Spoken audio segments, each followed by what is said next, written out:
Where am I? Nobody told me where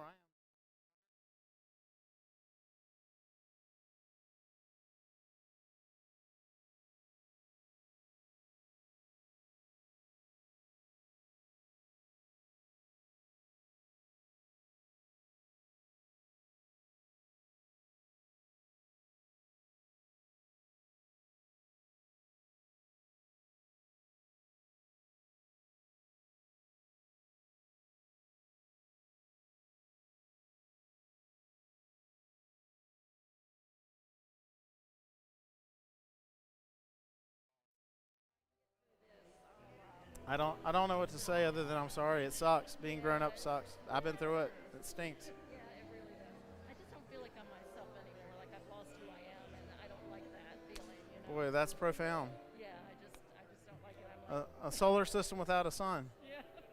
Yeah, I get it. So I'm actually going to talk to because I'm a certified life coach now, and I really believe in that. And so I'm actually.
Third attempt at emceeing, and the hardest part always is to try to recognize the elected officials that show up. But I'm going to do my best. I always miss folks, so please forgive me. I'm going to start with the mayor of Salisbury. Thank you for joining us, Mayor of Salisbury, Karen Alexander. From Salisbury City Council, Tamara Sheffield, we would like to welcome you here tonight. I see my friend and buddy Barbara Mallett, Mayor of East Spencer, is here this evening. I always call out Mary Pons, former mayor, just because she always deserves recognition. Is there a yes?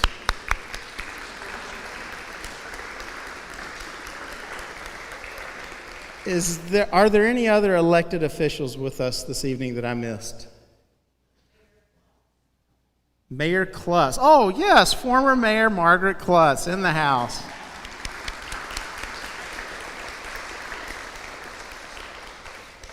And now for the really important people. I'd like to introduce the 2021-22 Board of Directors for Smart Start Rowan. Board Chair Eric Lipscomb.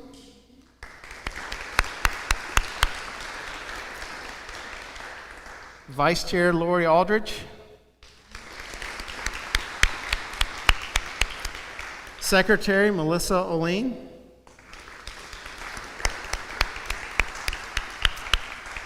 And Treasurer Henry Klutz. I haven't seen Henry. Okay. Also on the board, and I'm just going to read all these names. Hold your applause till the end. Barbara Courier, Susan Harrington, Judy Klusman, Meredith Little, Barbara Meidel, Tamika Peterson, Mary Pons, Tamara Sheffield, and Melanie Thompson. Let's give them a round of applause.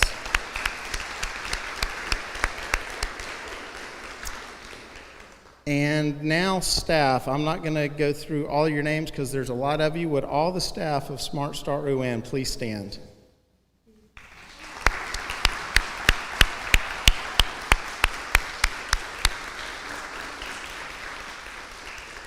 And they are ably led by Amy Brown, who will be joining us up here in just a second. Last thing I want to do before I get off the stage and allow Amy to take over is I want to recognize the family of Shirley Ritchie, whose name we honor tonight with this award ceremony. Celia and Mark, if you would stand up, Celia Jarrett and Mark Ritchie.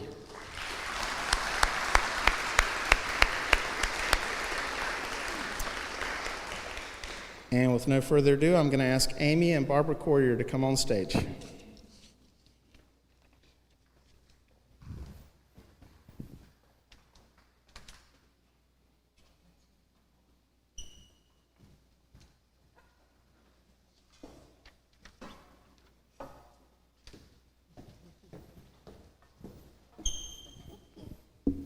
Good evening. It's so good to see everybody in person. I have my notes, but I'm just going to say that. Thank you all for coming tonight. This is such an important night for us as we reflect on who and what brought us to this moment 25 years later. We're looking forward to the next 25 years as well. We hope you enjoy the artwork on your tables tonight, brought to you by the North Carolina Pre-K classroom at St. John's Child Development Center. Whoever has the "I want to be a Ghostbuster when I grow up" is my favorite, right there. Absolute favorite. We also hope you enjoy the child-centered quotes on your table as well. We hope they inspire you all, because those were the ones that we picked that inspire us. Now more than ever, the work of Smart Start is vitally important to this community. There are 4 main areas of service that we provide resources to, and they are early care and education, family support, child health and wellness, and early literacy. This whole child approach is critical to creating the groundwork for success in school, which will lead a child throughout his or her entire life.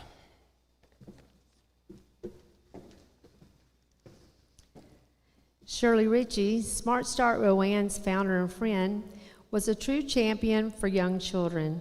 She understood the vital role that we all play in shaping a child's life, and she truly believed in our vision that all children must receive the education, nurturing, and support needed for them to grow into healthy, productive citizens.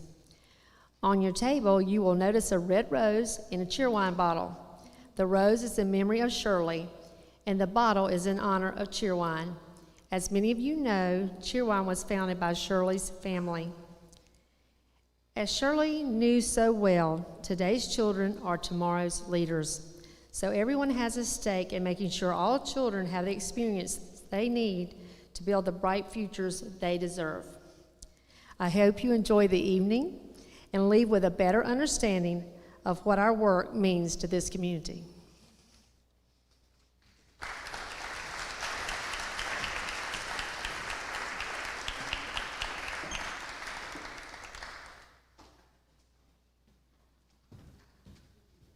I am now going to call Miss Mary Pons up to the podium. Sorry, I'm getting feedback. But as she comes to the stage, I'd like to point out my highlighted sticker for anybody here who lives in a municipality. I would encourage you to go vote. Voting is available now and through, I think, the 30th of October. It is a good idea, and for those of you who are looking for some good candidates, I always suggest that candidates who show up for early childhood education celebrations are a good place to start, people who care about children and our future. Ms. Pons, thank you, buddy. Good evening. It really is a pleasure to be here tonight and to see people, to be able to touch people. And I think all of us realize that we're in a time that we've never experienced before, never thought that we would live in a time like this. But in this time, I know all of us, I hope all of us, have changed and see life totally different. It's all about people. It's all about each other. And if we have not learned anything during this time, I won't say do a repeat, but you need to think about it. Think about it.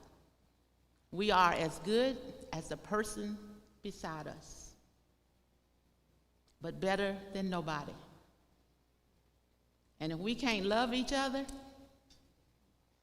touch each other, and embrace each other, we don't need to assemble like this. And I know I'm up here to pray. But I think all of us so many times need a reality check. And it takes being separated sometimes to do that.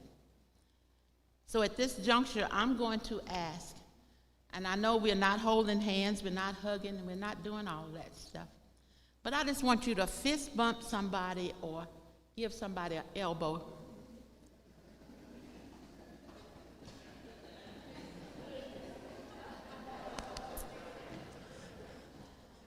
Now let us pray.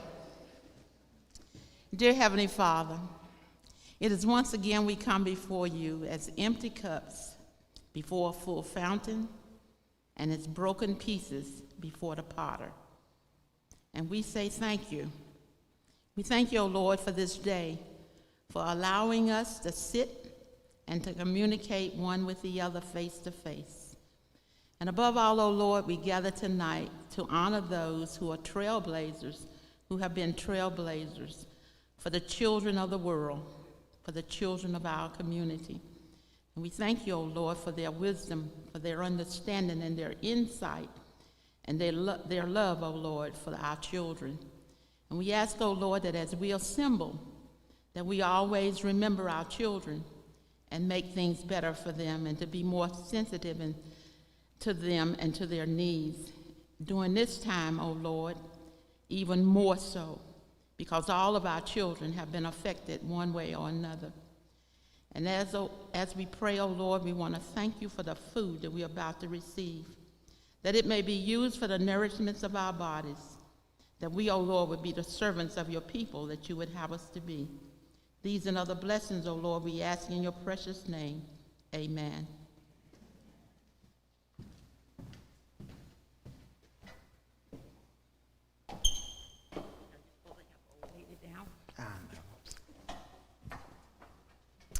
So I'm very sorry for all of you that Mary Pons declined the opportunity to be the MC tonight, and you were stuck with me. That was beautiful, Mary. I think I speak for everyone. That was lovely. Thank you. It is now time to eat. We will eat for about 30 minutes, and I forgot to say at the very beginning of this, I think I was supposed to tell you to quiet your phones so that as the evening progresses with speakers, we do not have interruption of cell phone ringing. So as far as I know, Amy, I'm supposed to call tables close to the food line. Is that correct? Sponsor tables and reserve tables first, and I think I'm supposed to call the sponsors out real quickly too, correct? Well, there we go. Tables 9 through 13 will be going through the food line first, and I'll recognize the sponsors later on. You can find the sponsors on the back of your program, by the way. So tables 9 through 13.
Our first speaker tonight is Amy Cubbage, who is coming to us from the North Carolina Partnership for Children.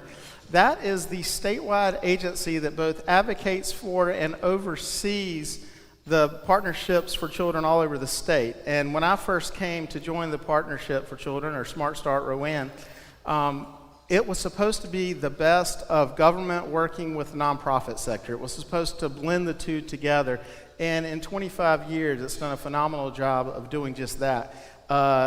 They use a lot of three-letter acronyms, or TLAs, as I like to say, and it takes a little while to get used to. I see Jimmy laughing. He knows what I'm talking about. It took me a couple years to learn all the acronyms that come down from Raleigh. But the Partnership for Children is a wonderful, you can call it a trade organization, advocacy organization, and also a pass-through entity for a lot of grants that they get for us to do the work that we do here in Rowan County. It's an honor to have you come down from Raleigh. Please come on up and say a few words to us. Thank you. Did I do it?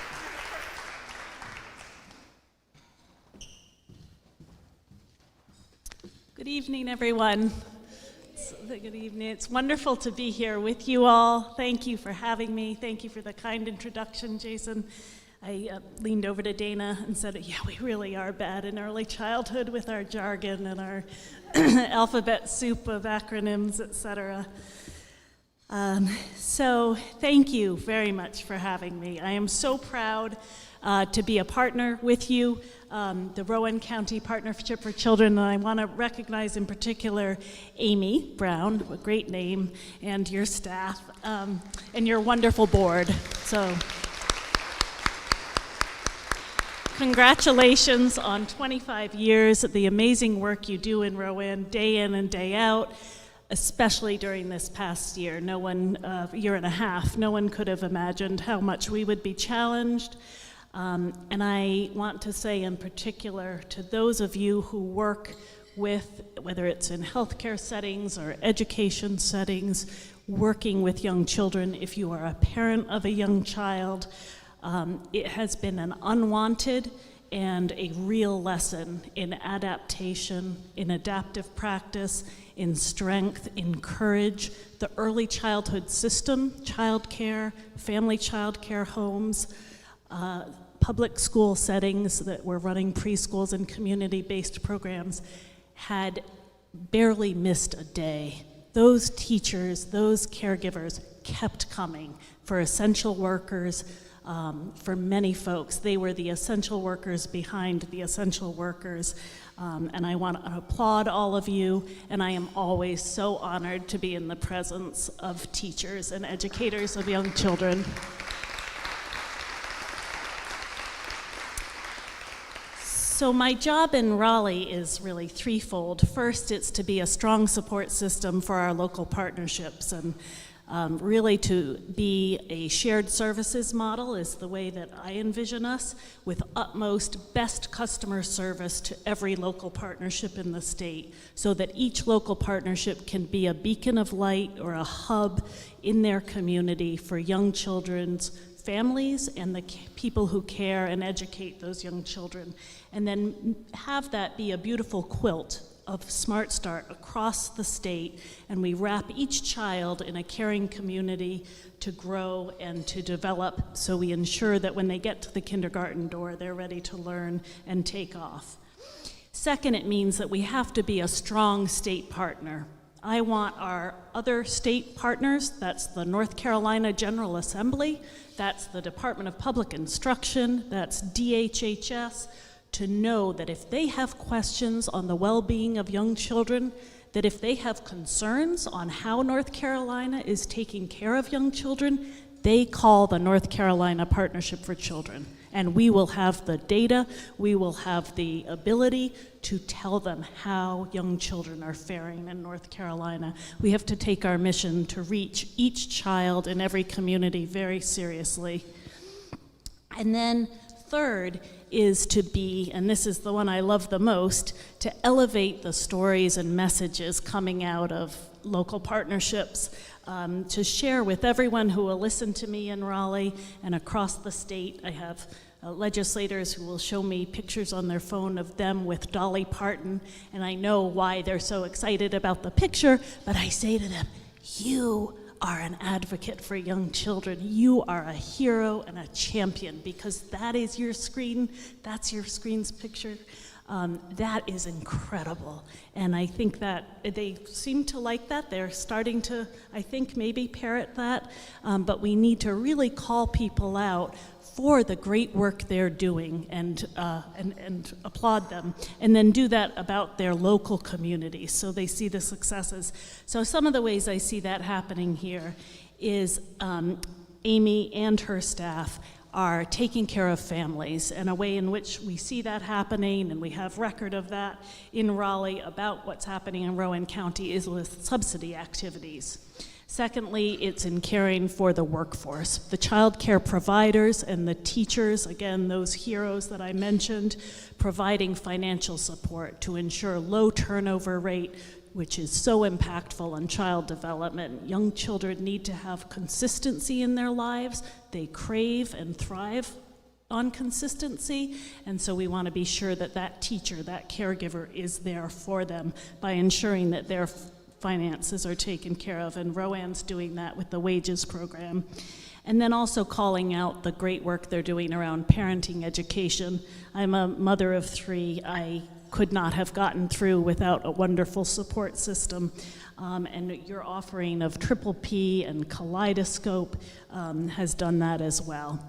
So thank you again for the wonderful impacts you have made, for your resilience as an organization, for not missing a beat when the rest of the world literally felt like it was falling apart. The early childhood system and the local communities, and Rowan County Smart Start being an example of that, held fast, and we're so grateful. So thank you, and I will turn it back to the great MC, Jason.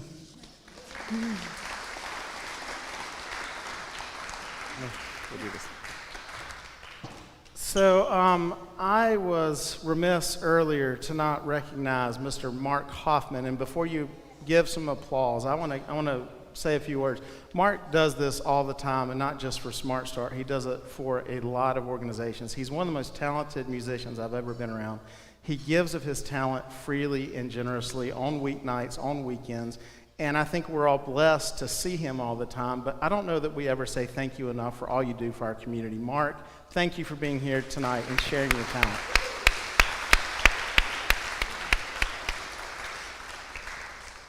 Before I introduce our next speaker, I also wanted to just take a point of privilege and say, talking to some spouses of those of us who are in the weeds of early childhood education, I realize maybe y'all don't understand all the 3-letter acronyms and really how this works with funding and programs. And I just want to step back. Just in the last week, there was a great podcast on New York Times The Daily last week highlighting families from North Carolina. Charlotte Talks did a show on this 2 days ago. We have seen the president put this as a centerpiece of his $3.5 trillion spending package. I'm not going to be political, but it's a major part of it. We have a new child credit for early childhood education, and the governor of North Carolina today was an early child care center in Charlotte to announce some programs to help support this industry. What does that tell you? What does that tell all of us? This is not some fringe movement. This is not a wannabe kind of nice to have thing. This is key stuff. This is our economy. This is making sure that Chewy can do what it does because it can't get workers if their employees don't have childcare. Norma was telling me about that a little while ago. This is about developing those little brains, and we now know things we didn't know 25 years ago. I could talk for 20 minutes, and don't worry, Amy, I'm not. We know because of MRIs. MRIs really changed the game in understanding brain development. And we know now what those first 8 years of life and really the first 5 years mean. So everything that we're talking about tonight, all the speakers, the video you're about to see, they all come back to a moral obligation that each and every one of us has to tell the story about the importance of getting these little brains while they're developing. We all know they proliferate. 1 million neurological connections are made every second. I will say that again. 1 million neurological connections are made every second the first 5 years of life, even when they're sleeping. First, it's sensory perception, then it's speech and hearing, and then it's cognitive perception and understanding how the world works and how behavior happens. Toxic stress delays prohibits, retards all of that process. We know this. The science is as clear as it can possibly be. We know things that we didn't know 25 years ago, and we have an obligation to share that information.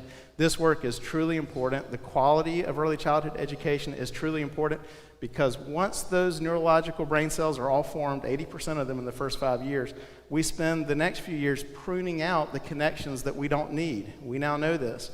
And we map our brains, and that's what serves us the rest of our lives. We can add brain cells, we can retrain our brain, we can learn new languages, but basically our infrastructure is 80 to 90% set in the first 8 years of life. We know this. This is not controversial. I'm not talking about speculative science. Just think about that for a second. So this stuff matters. And with that, that's my introduction to Eric Lipscomb, because Eric is working on one of the most exciting things happening in early childhood development and education in North Carolina. Start walking up, Eric.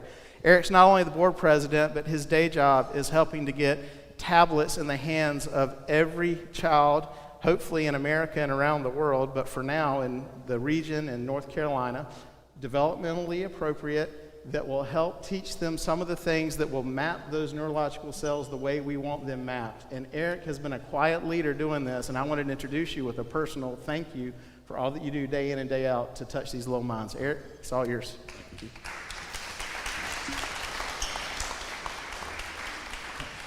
Yikes, I got to follow that up. Thank you, Jason. Good evening. It's so nice to see everybody. Thank you so much for being here physically, virtually, and being here and supporting Smart Start Rowan. In honor of our Smart Start Rowan's 25 years of service to this community, we wanted to celebrate. Over the past couple months, we've worked with Miller Davis Agency to capture the importance of this monumental occasion in a fun video that eloquently, captures our vision and mission in a few short minutes. The work we do is so important as the first 5 years are such a critical time in the development of young children. We have accomplished a lot in 25 years, and we are committed to continuing the great work moving forward. We're so excited for y'all to see this video, one that is filled with familiar faces and voices. So without further ado, here's Smart Start Rowan's 25 years of building brighter futures.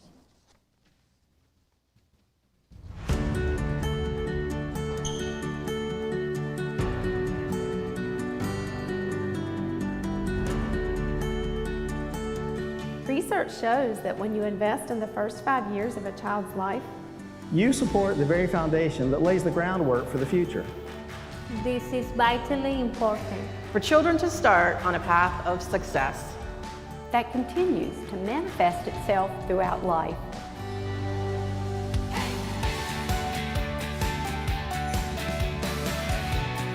Smart Start Rowan's staff and volunteers work collaboratively with the community to identify the needs and invest in programs that support the health and wellness of children, strengthen parenting skills of families, improve the quality of early learning environments, and promote early literacy, language, and social and emotional development.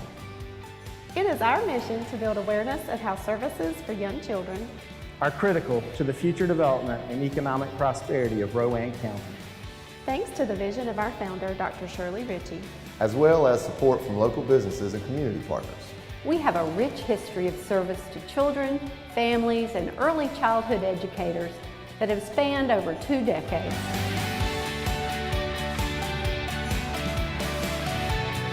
We are proud of all we have accomplished.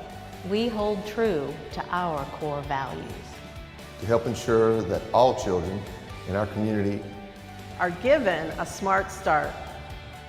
It truly takes a village to make a difference in the life of a child. We hope you will join with us in celebration of our 25 years of building brighter futures, as well as our commitment to the next 25 years.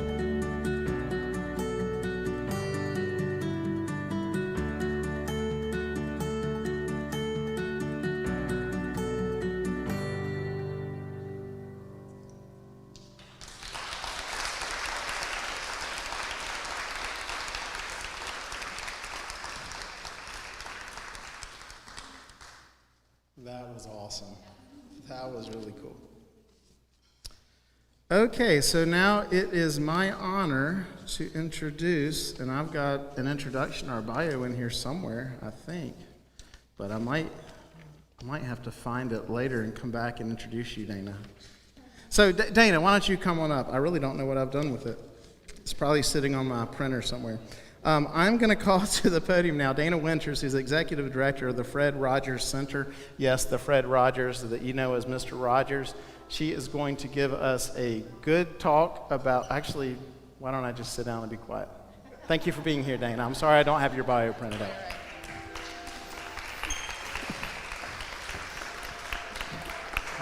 I don't know what it is. Jason, I don't understand why you can't figure out. Oh my goodness. Wow. All right. So I get to follow brain science, a man who's developed tablets, and that beautiful video. Wow.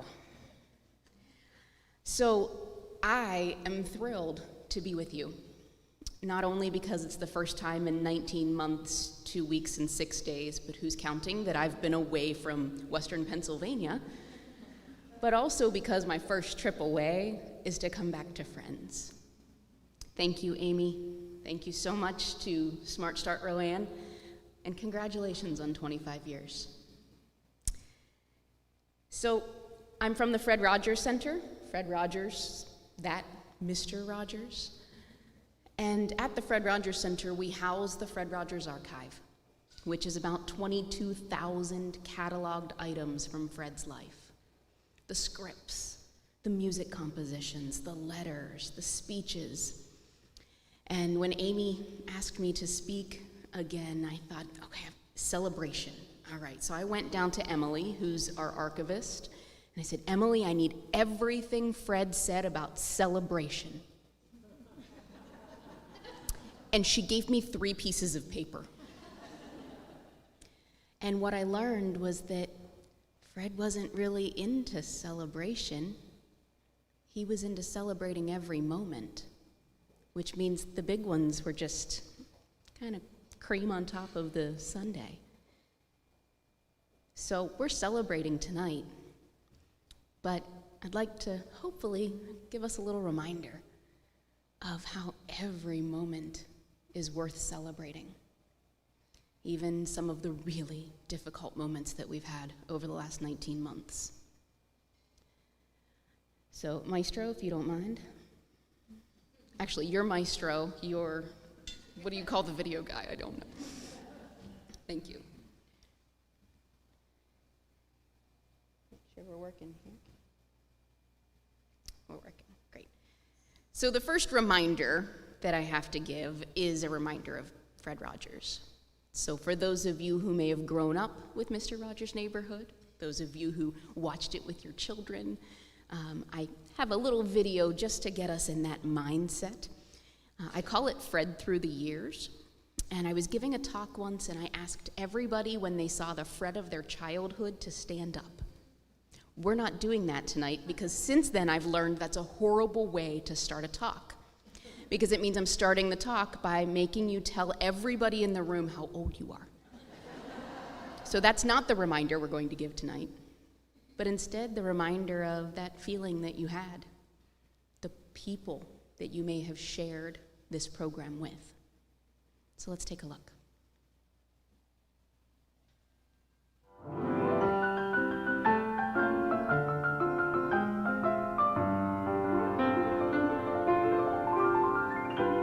It's a beautiful day in this neighborhood, a beautiful day for a neighbor. Would you be mine?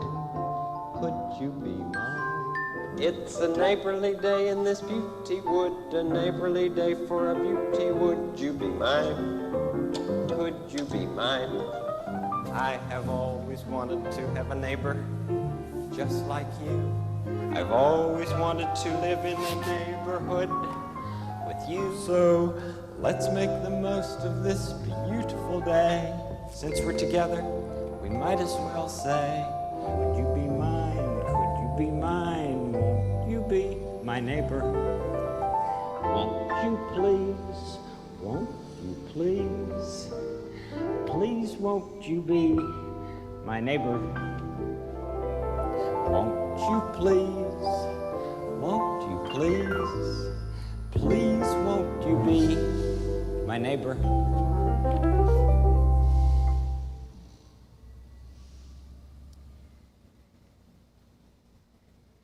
Now, as I mentioned, from the Fred Rogers Center, you may expect that we work directly with children. However, we don't. Instead of working with children, we've chosen to invest in the strengths of families and the adults who care for children every day. And so at the Fred Rogers Center, we work with the helpers.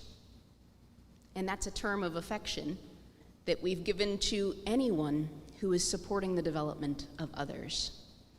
You might know that "look for the helpers" quote from Fred Rogers. So helpers is a term of endearment in my language. But tonight, what I'd like to do is reflect a little bit on some of the lessons that I've been learning along the way of supporting the helpers. And some of these lessons have come over the last 19 months as our helpers have been faced with many challenges and many uncertainties. We've seen a lot of these signs where doors have been closed, yet our helpers continue to find windows of hope wherever they go, whatever they're doing. So tonight, we're going to celebrate what we can learn from our helpers, and who, just like Amy said, they haven't quit. They've kept on going, no matter the hardships they've faced. So the first thing I'd like to think about a little bit tonight is that having at least one really matters. So what does it mean to have at least one? Well, Jason gave us a great overview of brain science, and he talked about something little called toxic stress. Now, there's one thing we know that helps stress not become toxic, and it's having at least one person who cares for you, who supports you, who can be a buffer for those difficult times. We know that that's the most important thing when we hear of studies of resilience. What makes a difference when children face a host of adversities? How do they end up doing well? Well, what we know is that the single most common finding across all of those studies of resilience is the presence of at least one stable and committed adult.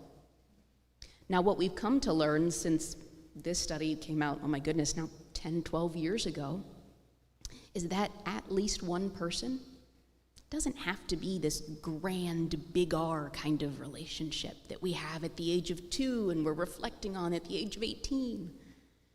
It means when times are tough, we know someone cares about us. We know somebody's there. They've got our back. They're there to support us. I like the way that Fred talks about it. He has a certain way of putting things that's just beautiful. But this is Fred's take on resilience. That human relationships are primary in all of living. When the gusty winds blow and shake our lives, if we know that people care about us, we may bend with the wind, but we won't break. And isn't that just what we've all been trying to do for the last 19 months, is to bend with the wind, but not break? Now our helpers are showing up in every moment to be that support that helps children to bend with the gusty winds, but not break. But something I've learned over the last 19 months is that our helpers need at least one also. That we've seen the resilience of our field front and center. That is based on the relationships that are a part of our adults within the system too. Something else we've seen even more, something we knew before, but the last 19 months has proven to us that every one of us is so much more than just one thing. Now, what does that mean, to be more than just one thing?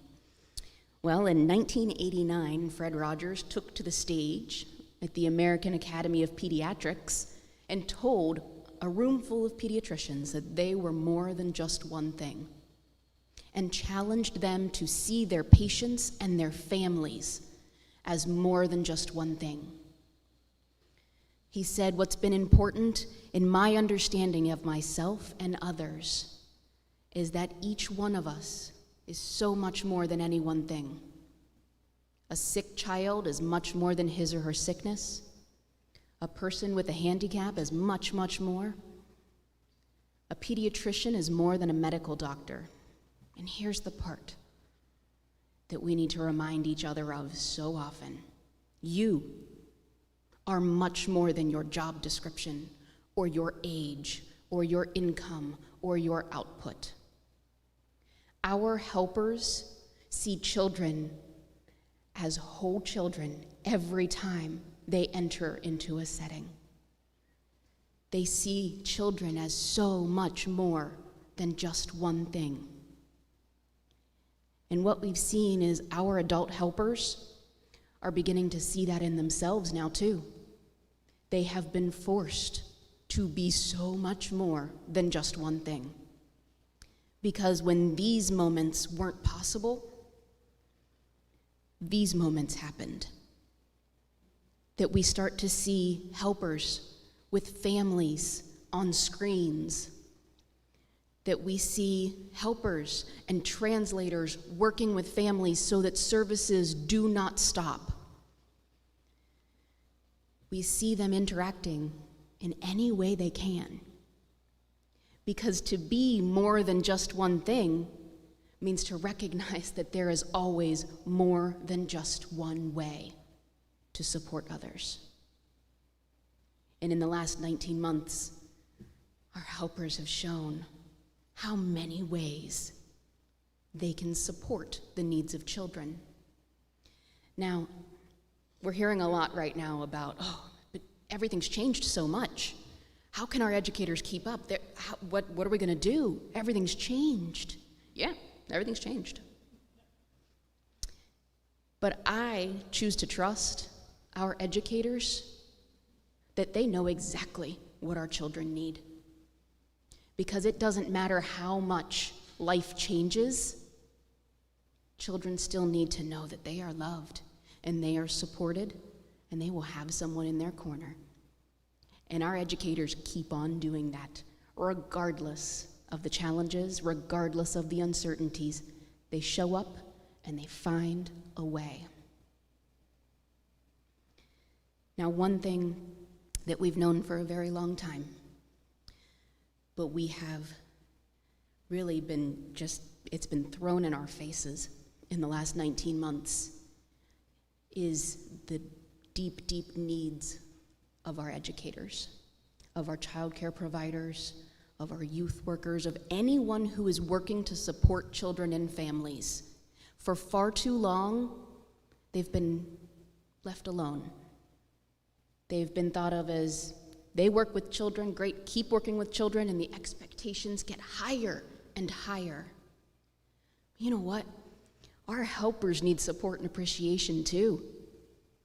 They support and appreciate and love children every single moment. And the best thing we can do for them is give that in return. Because if we truly believe that building a system for early childhood, building a system that serves children and families is rooted in the importance of these relationships, then we know that we hope children are feeling these relationships all over. And we see that in action in so many places. Now, we hope that these relationships, of course, are starting in the home, that there's relationships and interactions happening between children and family members. And then we know that children are building these relationships with helpers outside of the home, in all walks of life. Home visitors, pediatricians, early childhood educators, mentors, coaches, the list goes on and on. Now, toxic stress. These relationships are important, but this can't be where it stops. For these relationships to grow, for these relationships to work, we've got to have relationships in the big heads here too. means that our families and our helpers must be working together in partnership, not just transactional, in true partnership, sharing their knowledge, their capacities, and coming together to help children learn and grow. Now, again, we might look at this and say, if we've got this triangle working well, we're good to go. And I would say 19 months ago, we would say, yeah, maybe. It's not enough, because these aren't happening in a vacuum. And we have learned from the last 19 months that doing this work in isolation is hard work. And it shouldn't have to happen that way. That we have to have strong communities of support around our families. Whether that means services for our families, whether that means communities, neighborhoods, extended family, whoever supports the development of those families, that's important. And that needs to be those same relationships that we see. Now, we can look at this picture and think we're doing pretty well if we've got some of these in motion. But when I've talked with my early childhood educator friends, my youth worker friends, the one thing I've heard over the last 19 months is this picture's beautiful, but they feel like this. They feel lonely. They feel isolated. And there is no playbook to help us get out of this. Research isn't going to catch up. And my hope is the playbook is never written, because I don't want to ever use it again. But our helpers need help too. So while Fred reminded us that we have to think of children first, and we are here tonight celebrating children, we're also celebrating the champions of young children. And that means that we think of children first. Well, my addition to this is, let's please think of our helpers next. Listen to them, learn about them, learn from them. Because there is no way that we will make a lasting impact on children if we're skipping over the needs of our adults. It just won't happen. So how do we do this? How do we help the helpers? Well, we do for the helpers what we imagine the best helpers are doing for children. We wrap them in an environment of relationships. We give them our community, maybe a community of practice that helps them to share practice challenges and practice successes. A community that helps them to come together to advocate for their needs.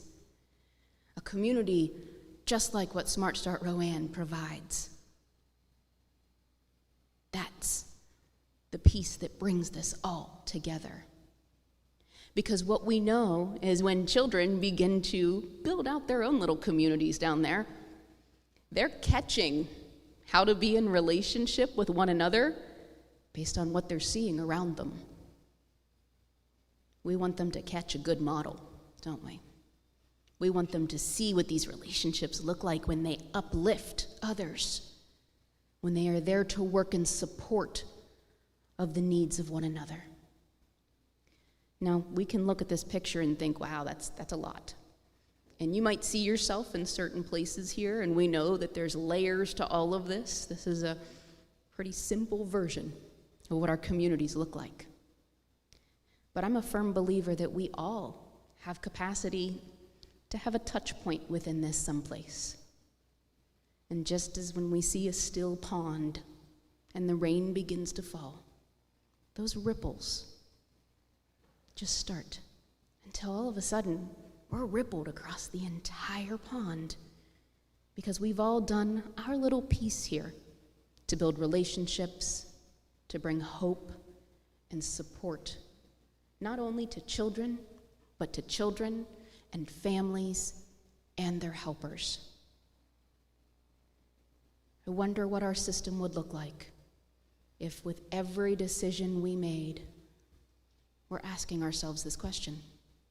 If we know that relationships are the most important thing that we can provide, then everything that we do should be in an effort to encourage, enrich, and empower human interactions and relationships around children, around families, and their helpers. And we can take every decision and think about this. Practice level decisions directly in service of children and families. Program level decisions where we're thinking about how we're arranging and supporting the needs of our helpers. And Jason, you started off by introducing our elected officials. Elected officials, policy. Policy has direct impact on the relationships on the ground. There is a direct line there. Because the flip side of this question is, what is it that we're doing that is discouraging relationships, that is disempowering relationships, that is not providing opportunities for these relationships to grow?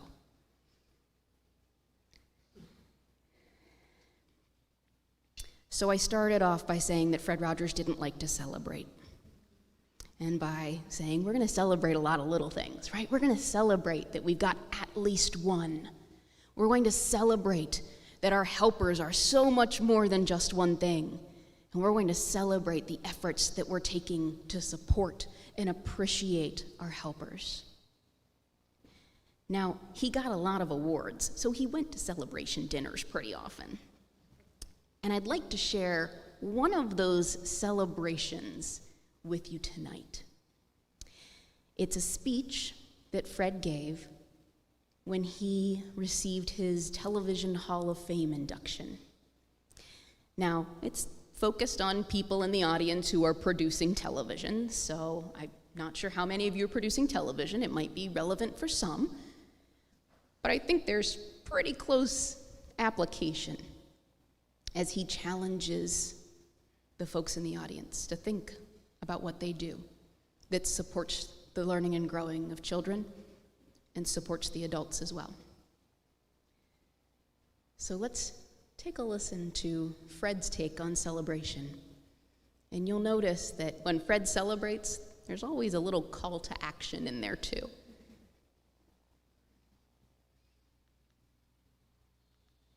Well, this is what I wanted to tell you before I knew that I'd have this great gift tonight. Fame is a four-letter word. And like tape or Zoom or face or pain or life or love, what ultimately matters is what we do with it. I feel that those of us in television are chosen to be servants. It doesn't matter what our particular job. We are chosen to help meet the deeper needs of those who watch and listen day and night. And television needs to do all it can to broadcast that, to show and tell what the good in life is all about. But how do we make goodness attractive? By doing whatever we can to bring courage to those whose lives move near our own, by treating our neighbor at least as well as we treat ourselves, and allowing that to inform everything that we produce. Who in your life has been such a servant to you? Who has helped you love the good that grows within you? Let's just take 10 seconds to think of some of those people who have loved us and wanted what was best for us in life. Those who have encouraged us to become who we are tonight. Just 10 seconds of silence.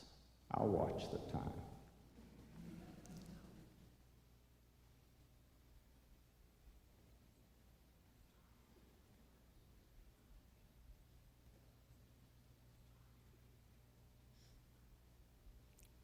No matter where they are, either here or in heaven, imagine how pleased those people must be to know that you thought of them right now. We all have only one life to live on earth. And through television, we have the choice of encouraging others to demean this life or to cherish it in creative, imaginative ways. On behalf of all of us at Family Communications and the Public Broadcasting Service, I thank you for all the good that you do in this unique enterprise and for wanting our neighborhood to be a part of this celebration tonight. Thank you very much.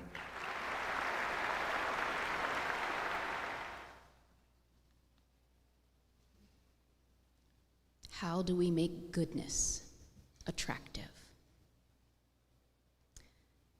So you had 10 seconds to think about someone who had brought courage to your life, someone who has been that person to push you to where you have become today.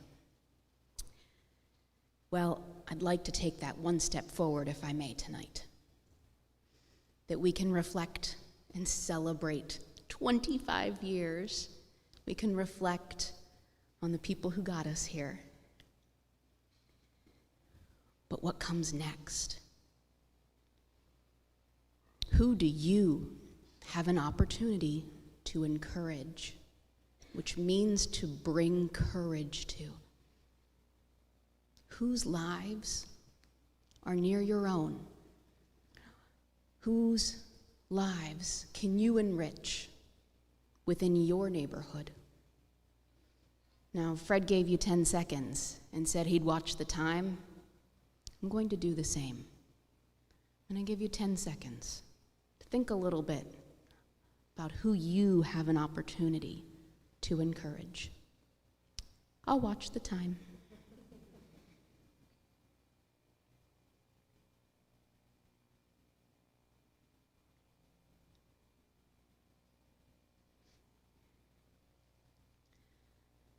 So whomever you thought about, I sure hope tomorrow you take an opportunity to bring that courage, to celebrate that moment throughout your neighborhood, your community. You have the power to make those ripples. And by being here tonight, you're showing up to show that support that not only our children need, but our helpers need as well.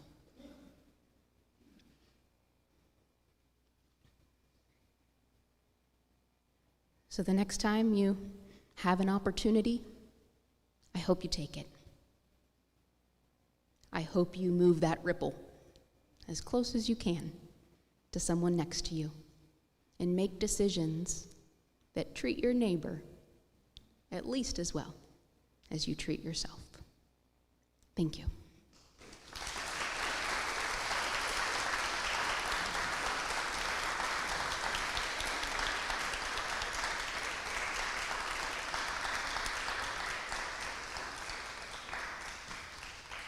She's like,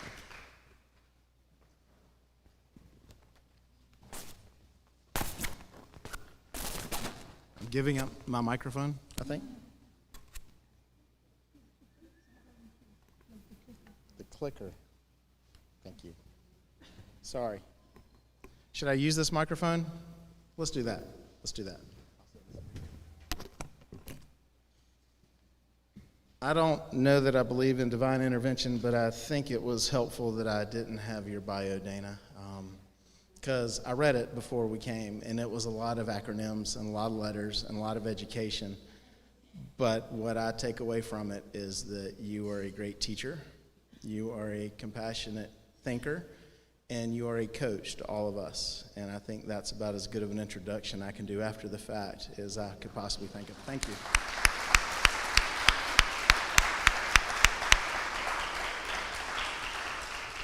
I know I speak for everyone when I say that was powerful. Thank you for being here tonight. That was absolutely wonderful.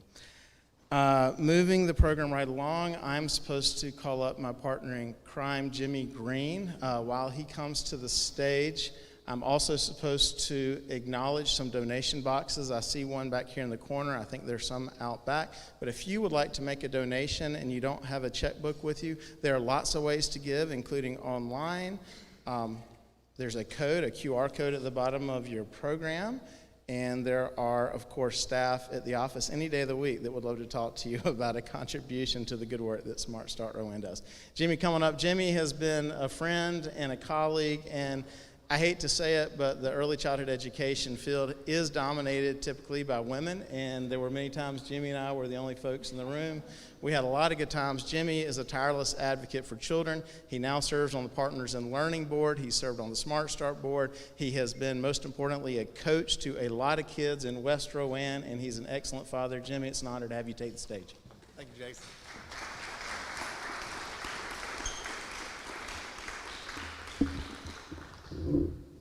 Let me see if I can turn that. I'm a more height challenge. I'll dip a little bit.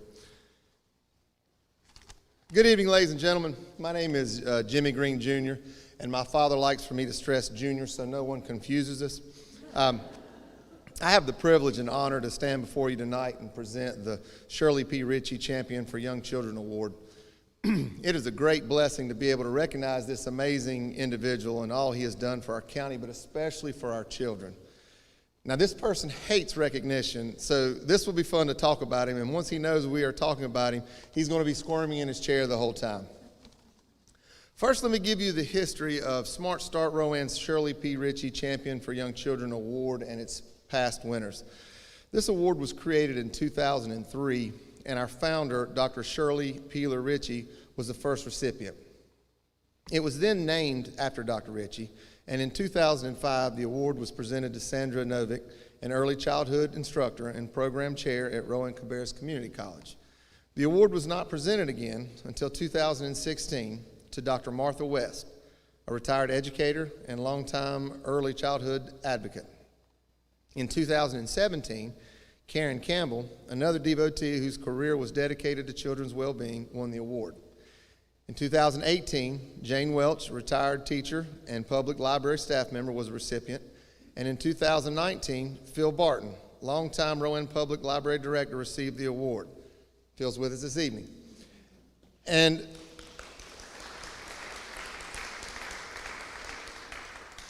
we all know 2020 was terrible, and we're going to put that behind us. I personally have been blessed to know all these individuals, and they have each shown me a different way to view people, complete projects, and to show compassion. Next, let me go over some of the tireless work and efforts our current winner has done to benefit the community, which led us to choose him for this award. Now, the four main criteria for our nomination form are strengthening Smart Start Rowan programs, assisting with leadership development, helping with the agency capacity building, and accessing resources to benefit the agency and those that they serve. You'll be able to hear how he has addressed all of these.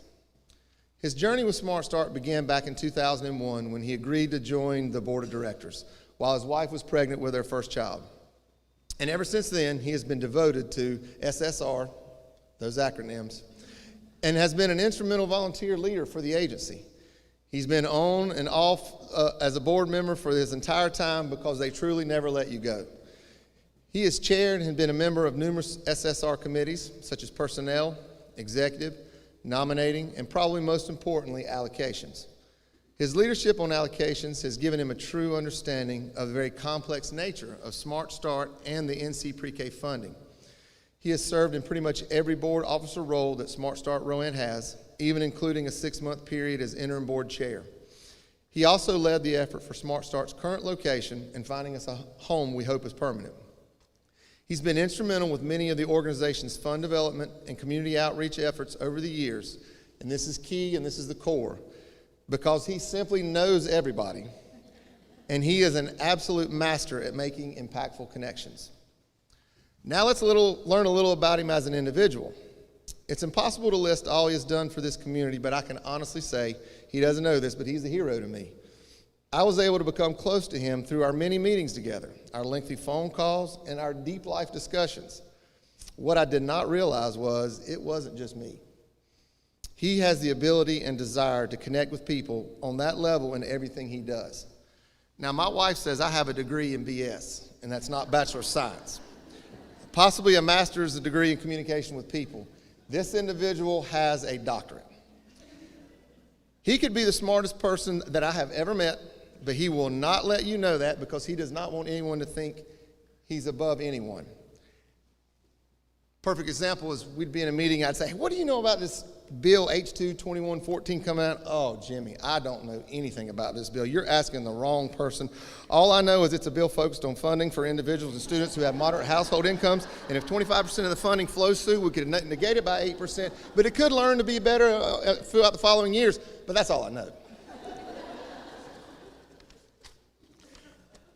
I asked his wife to share some lighthearted stories, and she gladly shared. He and I are kindred spirits, minus the intelligence piece. And as I tell these stories, those who know me, especially my wife, will be laughing out loud at our similarities. He loves to talk, her quote, he loves to talk to anyone, and I mean anyone. He loves this community, his friends, and his family. He will say his favorite part of his job is to learn people's stories. He's a very patient listener. Her quote, within our family, well, also in the business community, they joke about his tardiness. They call it waltzer time. She says if we need to be somewhere on time, we tell him it starts 30 minutes early, hoping to have a chance at being fashionably late.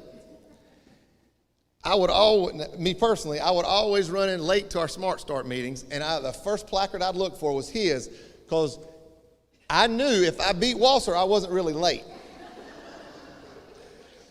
She says when the kids were in preschool and elementary school, he would climb into their bed to read a book. But as we all know, after reading the same books 100 nights in a row, he eventually had to add his own made-up stories.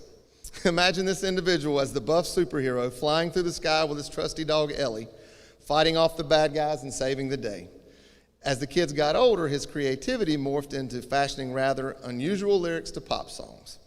When the kids were little, these lyrics and stories would have the children erupting in laughter. And as we all know how teenagers do, as they got older, it turned into several eye rolls instead. But she says you cannot help but to be entertained by his creative humor. She says his motto in life, and near and dear, seems to be better to ask for forgiveness than permission. She says, I think this is what has helped him to figure out how to get things done, like building parks. He does not like to say no to anyone.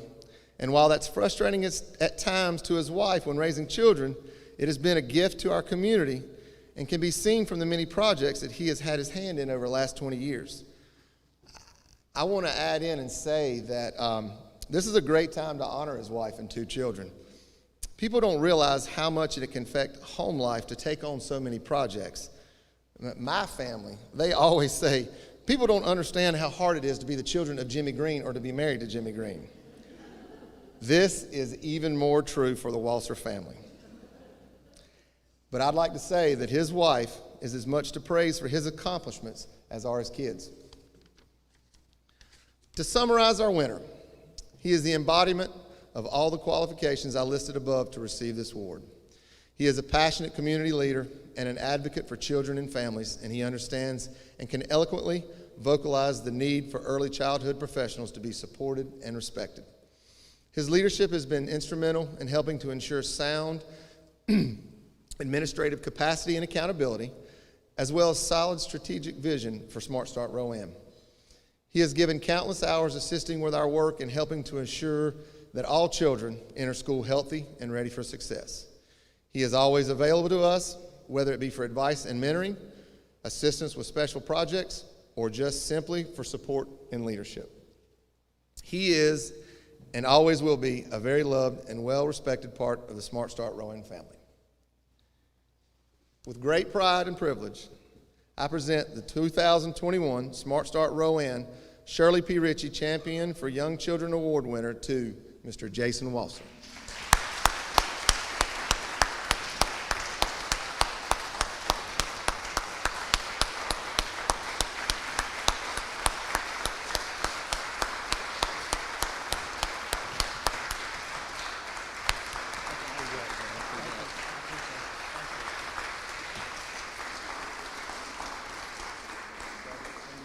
Now, before we turn it over to Jason and let him speak for 34 minutes more, I do want to say one thing that we wanted to announce, that we are very excited to say that in your honor, Smart Start Rowan will be making a contribution to Bell Tower Green, which we all know is a wonderful place for the children in our community to thrive and play.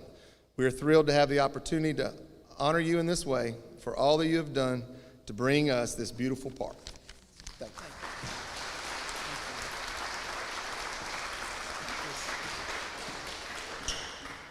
I know it's time to go home. I really am not going to speak long. It's an honor of a lifetime. Thank you. Everything you said means so much. Some of it was true. Thank you, Tracy. I agree with that part, Jimmy. The support of Autumn and Ian and Tracy has been unbelievable to allow me to have the privilege of this life. Being in Salisbury tonight as we learn about Catawba's new $200 million endowment, with our freshly paved streets, with our beautiful new park, with our downtown stores and restaurants, hopping. It is a great time to be us. It is a great time to be me. I am honored to be a part of the early childhood community. I do think our time has come, and I do want to say lastly, I am very humbled by this, because I think of all of you that I know who get up early and go to a child care center and teachers don't show up, and brothers and sisters are there and need some attention, and parents don't bring diapers with them, and their kids throw up and the parents can't be reached on a cell phone. I've heard the stories, and that's the heroism that happens every single day in 44 child care centers across Rowan County. I showed up for meetings and I got to go back to my office. I got to go home. The real heroes we all know, and I want you to know I am keenly aware of it, are those people that will be there tomorrow in a classroom, in a home center, loving on our next generation of leaders in Rowan County. So I accept the award. I don't think it's appropriate to dedicate it to them, but I think this really is an honor to all child care providers in Rowan County. Thank you. I love Shirley Ritchie. She was an amazing woman. Mark, I'm looking at you too. It was an honor to know her, and having this award named after her in my house is going to be very special for me the rest of my life. Thank you.